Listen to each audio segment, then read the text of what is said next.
Good morning, students. Today we are going to start our lesson, that is Jainism and Buddhism. So, in Jainism and Buddhism, our first topic is who are the great preachers? The great preachers in the religion of the early Vedic period, based on nature, worship, it was simple and easy to follow. By the end of later Vedic period, became very critical as the religion became very complex and difficult.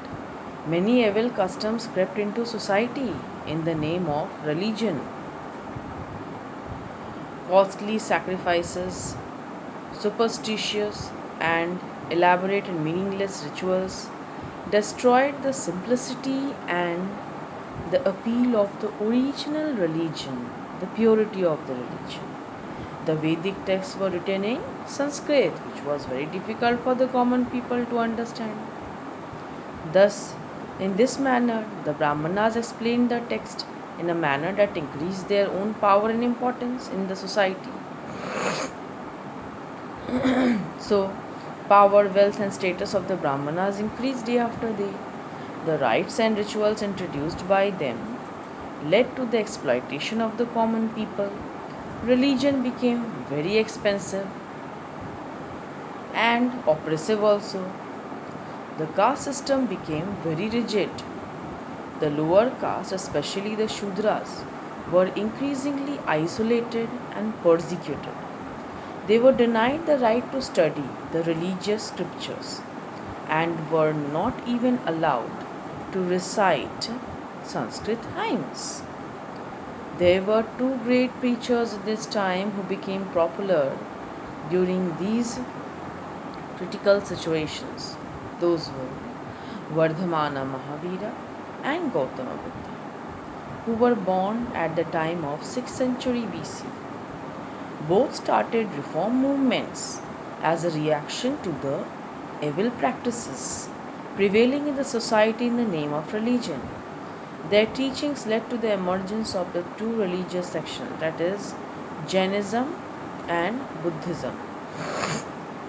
Jainism, Vardhamana Mahavira's early life is regarded as the most important teacher of Jainism. Mahavira was the 24th and the last Tirthankara of the Jains. He was born in 540 BCE and in Kundangram near Vaishali. Underline it. He was a Kshatriya prince, but he gave up his life of luxury and comfort. At the age of 30, he left home in search of truth and became an ascetic. Search for truth.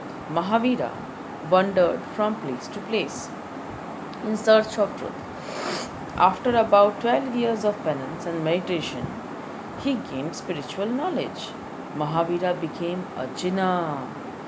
That is, what is the meaning of Jinnah? Conqueror of self. He had self control in himself. The desires, the needs, and wants were all given up by him. His philosophy is known as Jainism, and his followers are called the Jains. Now, teachings of Jainism. We'll study about the teachings of Jainism. So, Ahimsa is the first teaching. Ahimsa or non-violence is the first great teaching of Mahavira. He preached that no one should harm any living creature, not even insect and the plants. Sacrifices, yajnas and rituals.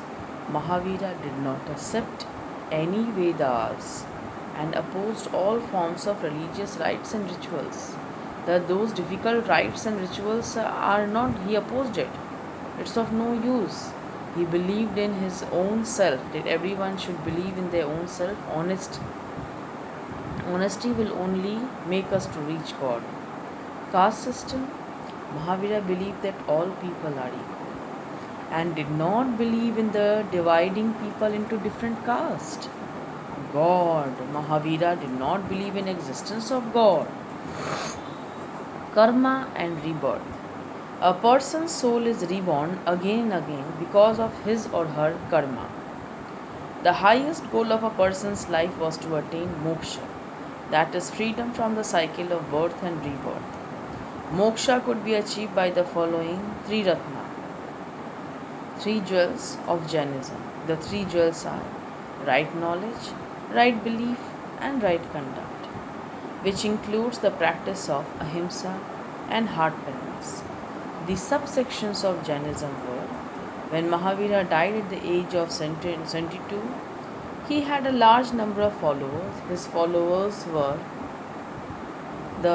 included Bimbisara and Ajatashatru, the rulers of Magadha. After his death, Jainism was divided into two sections, that is Digambaras and Shwetambaras. And thus Digambaras, the sky clad, and white clad were the Shwetambaras, the Jain monks who lived and worked in the monasteries established by Mahavira, helped to spread Jainism to different parts of the country. They preached in Prakrit. Several kings adopted Jainism as their state of religion. Jain art and architecture and literature flourished under their patronage, and the Dilwara temple in Mount Abu is a fine specimen of the Jain architecture. So, the religious literature of Jains is found in Purvas and Angas, underline it. Jainism still has a large following among the trading classes in Rajasthan, Gujarat, Karnataka, and Tamil Nadu. So today we will do Siv Jainism part till Jainism part. Next class we will do the Buddhism part. Okay. And subsections of Jainism. The subsections of Jainism which I read now, questions will not come from there. You can just read that part. Okay. The subsections of Jainism. But several kings adopted Jainism. That paragraph, from there it is there. The first paragraph part, from when Mahavira died, the subsections are there. Shwetambaras and Digambara part, questions will not be from there. Okay. The Shwetambaras and Digambaras part, question will not be. But the Jains lived in monasteries, they preached in Prakrit language, and the kings adopted Jainism, Buddhism, Jain art, Purvas and Angas. So these all part will be there. Okay. Thank you, students. Read till this much today.